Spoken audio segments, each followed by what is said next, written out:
नमस्कार दोस्तों, मैं हूं शिवम और मैं आप सबका स्वागत करता हूं चलो पढ़ाई करते हैं यूट्यूब चैनल में। तो दोस्तों हम लोग हो चुके हैं कौन वीडियो के साथ। तो आज की इस वीडियो में हम लोग पढ़ेंगे संविधान से संबंधित टॉप 25 प्रश्न उत्तर।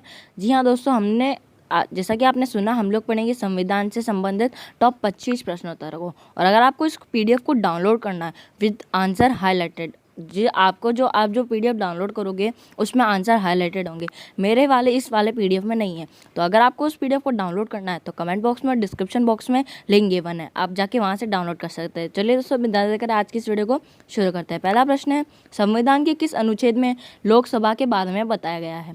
तो इस क्वेश्चन में पूछा गया कि संविधान के कौन से अनुच्छेद में जो लोकसभा है उसके बारे में बताया गया है। इसमें पूछा गया कि संविधान के किस अनुच्छेद में लोकसभा के बारे में बताया गया है। तो इसका सही उत्तर है, मतलब इसका ऑप्शन है अनुच्छेद 79, अनुच्छेद 80, अनुच्छेद 81 और अनुच्छेद 32।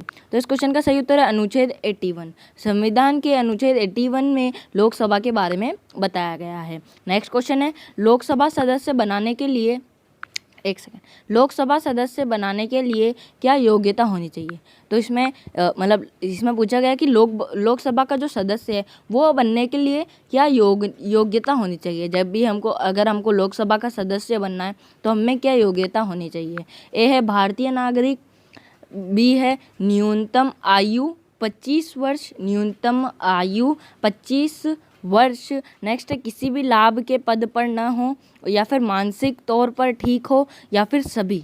तो इसका सही उत्तर है सभी। हम एक भारतीय नागरिक हो, हम न्यूनतम आयु 25 वर्ष हो, हमारी न्यूनतम आयु 25 वर्ष हो, किसी भी लाभ के पद पर ना हो और मानसिक तौर पर ठीक हो। तो यह सारी योग्यता अगर हमें होगी तो हम लोकसभा के सदस्य बन जाएंगे। हमारा नेक्स्ट क्वेश्चन है, लोकसभा अध्यक्ष का चयन कौन करता है। तो इस क्वेश्चन में पूछा गया कि लोकसभा के जो अध्यक्ष है उसका चयन कौन करता है। ये प्रधानमंत्री, बी राष्ट्रपति, सी गवर्नर, या फिर डी लोकसभा सदस्य। तो इस क्वेश्चन का सही उत्तर है लोकसभा सदस्य। लोकसभा अध्यक्ष का चयन लोकसभा सदस्य ही करते हैं। हमारा नेक्स्ट क्वेश्चन है, धन विधेयक को केवल यहाँ पेश किया जा सकता है पॉलिटी जी के। तो इसमें क्वेश्चन में पूछा गया कि धन विधेयक है उसको केवल यहाँ पेश किया जा सकता है, केवल इसका ये पॉलिटी जी के क्वेश्चन है। धन विधेयक को केवल यहाँ पेश किया जा सकता है तो राज्यसभा में पेश किया जा सकता है, लोकसभा में पेश किया जा सकता है, विधानसभा में पेश किया जा सकता है, या फिर इनमें से किसी में भी पेश नहीं किया जा सकता। तो इस क्वेश्चन का सही उत्तर है लोकसभा। जो धन विधेयक होता है उसको केवल लोकसभा में ही पेश किया जा सकता है। तो हमारा नेक्स्ट क्वेश्चन है, लोकसभा के अन्य नाम क्या है। तो इस क्वेश्चन में पूछा गया कि लोकसभा जो है उसके अन्य नाम क्या है। निम्न सदन, अस्थायी सदन, लोकप्रिय सदन, या फिर उपर्युक्त सभी। तो इस क्वेश्चन का जो आंसर है वो है उपर्युक्त सभी। लोकसभा के अन्य नाम निम्न सदन, अस्थायी सदन और लोकप्रिय सदन भी है। हमारा नेक्स्ट क्वेश्चन है, लोकसभा अध्यक्ष की अनुपस्थिति में किसी विधेयक को धन विधेयक कौन घोषित कर सकता है। तो इस क्वेश्चन में पूछा गया कि जो लोकसभा का अध्यक्ष है उसकी अनुपस्थिति में किसी भी विधेयक को धन विधेयक कौन घोषित करता है। इस क्वेश्चन में पूछा गया कि जब भी लोकसभा अध्यक्ष की अनुपस्थिति होती, जब वो नहीं होते, तो किसी भी विधेयक को धन विधेयक में कौन घोषित कर सकता है। तो आपके पास ऑप्शन है, ए राष्ट्रपति, बी प्रधानमंत्री, सी लोकसभा स्पीकर, या फिर डी लोकसभा उपाध्यक्ष। जो इस क्वेश्चन का सही उत्तर है लोकसभा उपाध्यक्ष। लोकसभा अध्यक्ष की अनुपस्थिति में किसी विधेयक को धन विधेयक लोकसभा उपाध्यक्ष घोषित कर सकता है। नेक्स्ट क्वेश्चन है, संविधान का कौन सा अनुच्छेद लोकसभा में आरक्षण से संबंधित है। तो इस क्वेश्चन में पूछा गया कि संविधान का कौन सा ऐसा अनुच्छेद है जो लोकसभा में आरक्षण से संबंधित है। आपके पास ऑप्शन है, ए अनुच्छेद 330, बी अनुच्छेद 331, सी अनुच्छेद 17, या फिर डी अनुच्छेद 18। तो इस क्वेश्चन का जो सही उत्तर है वो है अनुच्छेद 330। संविधान का अनुच्छेद 330 लोकसभा में आरक्षण से संबंधित है। नेक्स्ट क्वेश्चन है, राष्ट्रीय आपातकाल के दौरान लोकसभा के कार्यकाल को एक बार में कितने वर्ष के लिए बढ़ाया जा सकता है। तो इस क्वेश्चन में पूछा गया कि जो राष्ट्रीय आपातकाल के दौरान में लोकसभा के कार्यकाल को, जो लोकसभा का कार्य है उसको एक बार में कितने वर्ष के लिए बढ़ा सकता है, एक बार में कितने वर्षों के लिए बढ़ाया जा सकता है। तो इस आपके पास ऑप्शन है ए 2 वर्ष, बी 3 वर्ष, सी 1 वर्ष या फिर डी 4 वर्ष। तो इस क्वेश्चन का सही उत्तर है सी 1 वर्ष। राष्ट्रीय आपातकाल के दौरान लोकसभा के कार्यकाल को एक बार में 1 वर्ष के लिए बढ़ाया जा सकता है। हमारा नेक्स्ट क्वेश्चन है 42वें संविधान संशोधन 1976 के द्वारा लोकसभा का कार्यकाल 5 वर्ष से बढ़ाकर कितना कर दिया गया था। तो इस क्वेश्चन में पूछा गया कि जो 42वें संविधान के संशोधन 1976 के द्वारा लोकसभा का जो कार्यकाल है वो 5 वर्ष से बढ़ाकर कितना कर दिया गया था। तो आपके पास ऑप्शन है 4 वर्ष, बी 6 वर्ष, सी 7 वर्ष या फिर डी 8 वर्ष। तो इस क्वेश्चन का सही उत्तर है 6 वर्ष। 42वें संविधान संशोधन 1976 के द्वारा लोकसभा का कार्यकाल 5 वर्ष से बढ़ाकर 6 वर्ष तक कर दिया गया था। हमारा नेक्स्ट क्वेश्चन है धन विधेयक को राज्यसभा अधिकतम कितने दिनों के लिए रोक सकता है। तो इस क्वेश्चन में पूछा गया कि जो धन विधेयक है उसको राज्यसभा अधिकतम कितने दिनों के लिए रोक सकता है। आपके पास ऑप्शन है ए 15 दिन, बी 14 दिन, सी 21 दिन या फिर इनमें से कोई नहीं। तो इस क्वेश्चन का जो सही उत्तर है वो 14 दिन है। इसमें पूछा गया था कि धन विधेयक को राज्यसभा में अधिकतम ज़्यादातर कितने दिनों के लिए रोका जा सकता है। तो इस क्वेश्चन का आंसर है 14 दिन। धन विधेयक को राज्यसभा में अधिकतम मैक्सिमम 14 दिनों के लिए रोका जा सकता है। हमारा नेक्स्ट क्वेश्चन है कौन सा सदन जनता द्वारा प्रत्यक्ष रूप से निर्वाचित होते हैं। पॉलिटी प्रश्न, ये एक पॉलिटी प्रश्न है। इस क्वेश्चन में पूछा गया कि कौन सा सदन है जो जनता द्वारा प्रत्यक्ष रूप से निर्वाचित है। ऐसा कौन सा सदन है जो जनता के द्वारा प्रत्यक्ष रूप से निर्वाचित होते हैं। तो आपके पास ऑप्शन है ए राज्यसभा, बी लोकसभा, सी दोनों या फिर डी इनमें से कोई नहीं। तो आपका जो सही उत्तर है वो है लोकसभा। लोकसभा सदन जनता द्वारा प्रत्यक्ष रूप से निर्वाचित होते हैं। लोकसभा जो सदन होते हैं, जो लोकसभा के सारे सदन होते हैं वो जनता द्वारा प्रत्यक्ष रूप से निर्वाचित होते हैं। ये एक पॉलिटी प्रश्न था। नेक्स्ट क्वेश्चन है 42वें संविधान संशोधन 1976 के द्वारा लोकसभा का कार्यकाल 5 वर्ष से बढ़ाकर कितना कर दिया गया था। तो ये क्वेश्चन फिर से रिपीट हो गया, इसका वही उत्तर 6 वर्ष। ठीक है, तो नेक्स्ट क्वेश्चन है, सॉरी हमारी मिस्टेक है। नेक्स्ट क्वेश्चन है 44वें संविधान संशोधन 1978 के द्वारा लोकसभा का कार्यकाल 6 वर्ष से घटाकर कितना कर दिया था। तो हम इसको समझा देते हैं। जो 44वें संविधान संशोधन के द्वारा 1978 के द्वारा लोकसभा का जो कार्यकाल है वो 6 वर्ष से घटाकर, जो 6 वर्ष थे पहले उससे घटाकर कितना कर दिया गया है। तो आपके पास ऑप्शन है ए 5 वर्ष, बी 4 वर्ष, सी 3 वर्ष या फिर डी 2 वर्ष। तो इस क्वेश्चन का जो सही उत्तर है वो है 5 वर्ष। इस क्वेश्चन में पूछा गया था 44वें संविधान संशोधन 1978 के द्वारा लोकसभा का कार्यकाल 6 वर्ष से घटाकर कितना कर दिया। तो 6 वर्ष से घटाकर 5 वर्ष तक कर गया था, पहले जितना ही कर दिया था। नेक्स्ट क्वेश्चन है लोकसभा के सदस्यों की अधिकतम संख्या कितनी होती है। इस क्वेश्चन में पूछा गया कि जो लोकसभा के सदस्य होते हैं उनकी अधिकतम मैक्सिमम संख्या कितनी होती है। इसका पहला ऑप्शन है 525, दूसरा है 552, सी है 555 और डी है 545, 525, 552, 555 या फिर 545। तो इस क्वेश्चन का जो सही उत्तर वो है 552।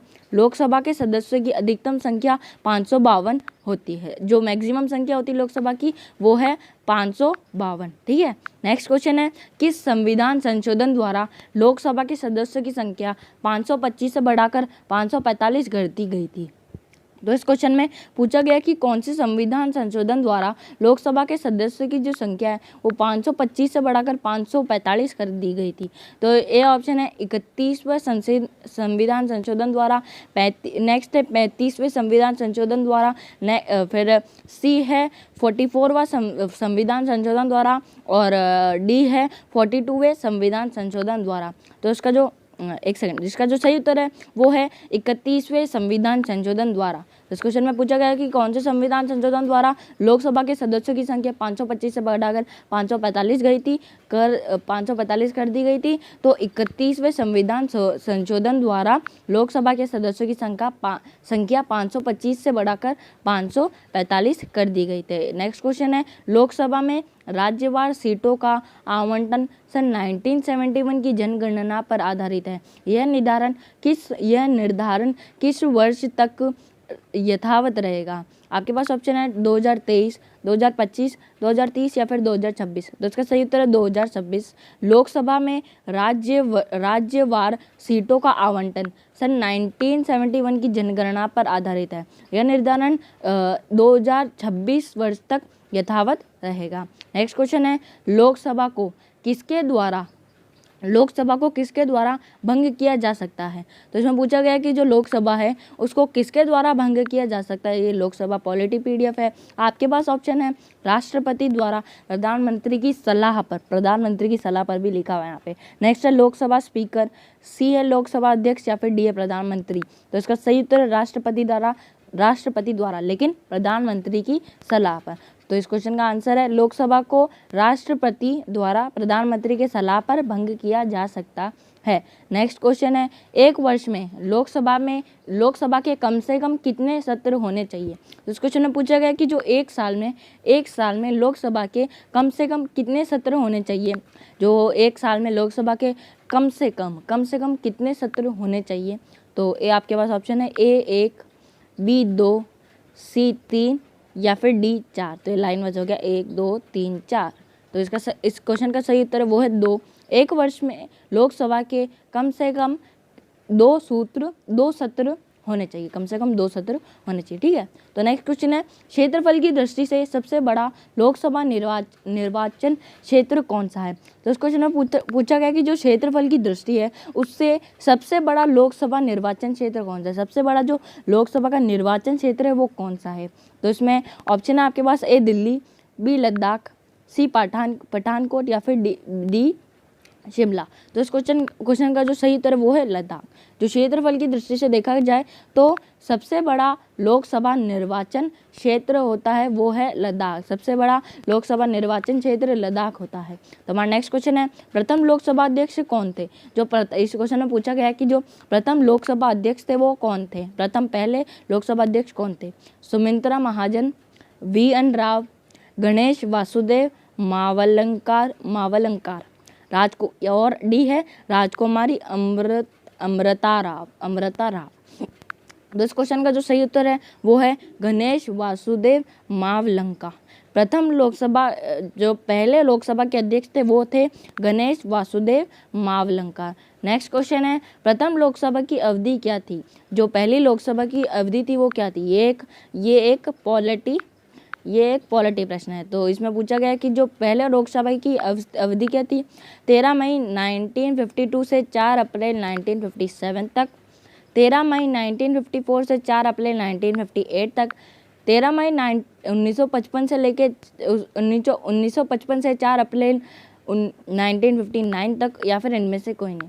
तो इस क्वेश्चन का जो सही उत्तर है वो है 13 मई 1952 से लेके 4 अप्रैल 1957 तक। जो प्रथम लोकसभा की अवधि है वो थी 13 मई 1952 से लेके 4 अप्रैल 1957 तक। ठीक है। तो नेक्स्ट क्वेश्चन है, किस राज्य की लोकसभा व राज्यसभा के सर्वाधिक सीटें हैं? तो इसमें पूछा गया कि जो कौन सा राज्य है जिसकी लोकसभा और राज्यसभा के सर्वाधिक सीटें, सबसे ज़्यादा सीटें हैं। तो इस क्वेश्चन में पूछा गया कि ऐसा कौन सा राज्य है जिसमें लोकसभा और राज्यसभा दोनों की सर्वाधिक सीटें हैं। तो आपके पास ऑप्शन है A Punjab, B Maharashtra, C Madhya Pradesh या फिर D उत्तर प्रदेश। तो इसका सही उत्तर है उत्तर प्रदेश। उत्तर प्रदेश राज्य की लोकसभा व राज्यसभा के सर्वाधिक सीटें हैं। नेक्स्ट क्वेश्चन है, प्रथम लोकसभा अध्यक्ष कौन थे जिनके विरुद्ध लोकसभा में अविश्वास प्रस्ताव लाया गया था? तो इस क्वेश्चन में पूछा गया कि जो प्रथम लोकसभा अध्यक्ष थे, लोकसभा के जो प्रथम अध्यक्ष थे, पहले अध्यक्ष थे, जिनके विरुद्ध लोकसभा में अविश्वास प्रस्ताव लाया गया था। जो अविश्वास प्रस्ताव है वो लाया गया था जिनके विरुद्ध। तो इसमें आपके पास ऑप्शन है A Rajendra Prasad, B GV मावलंका, और सी है ओम बिरला या फिर डी राजीव गांधी। तो इसका जो सही उत्तर है वो है जी.वी. मावलंकर। जी.वी. मावलंकर इसका क्वेश्चन का सही उत्तर है। जो प्रथम लोकसभा अध्यक्ष थे वो थे जी.वी. मावलंकर, जिनके विरुद्ध लोकसभा में अविश्वास प्रस्ताव लाया गया था। नेक्स्ट क्वेश्चन है, मूल संविधान में लोकसभा सदस्यों की संख्या कितनी निर्धारित की गई थी। तो इस क्वेश्चन में पूछा गया कि जो मूल संविधान है उसमें लोकसभा सदस्यों की संख्या कितनी निर्धारित की थी। मूल संविधान में लोकसभा के सदस्य हैं उनकी संख्या कितनी निर्धारित की गई थी। तो आपके पास ऑप्शन है ए 500, बी 545, सी 525 या फिर डी 552।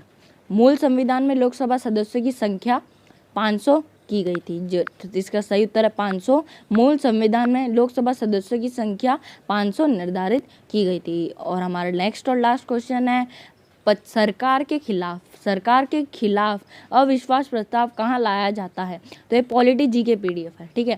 तो इस क्वेश्चन में पूछा गया कि जो सरकार के खिलाफ अविश्वास प्रस्ताव कहाँ लाया जाता है। जो सरकार के जो खिलाफ है वो अविश्वास प्रस्ताव है वो कहाँ लाया जाता है। तो आपके पास ऑप्शन है ए लोकसभा, बी राज्यसभा, सी विधानसभा या फिर डी इनमें से कोई नहीं। तो इस क्वेश्चन का जो सही उत्तर है वो है लोकसभा। सरकार के खिलाफ अविश्वास प्रस्ताव लोकसभा में लाया जाता है। चलिए उस के साथ हम हमारी इस वीडियो करने जा रहे हैं। अगर आपको वीडियो पसंद आती है तो इस वीडियो को लाइक करें, शेयर करें और हमारे चैनल को सब्सक्राइब करें। नीचे मतलब डिस्क्रिप्शन बॉक्स में हमारे इंस्टाग्राम अकाउंट और फेसबुक पेज का लिंक बना है, आप जाके वहाँ पे हमें फॉलो भी कर सकते हैं। आज की इस वीडियो में इतना ही, मिलेंगे आपसे किसी अगली वीडियो में। धन्यवाद।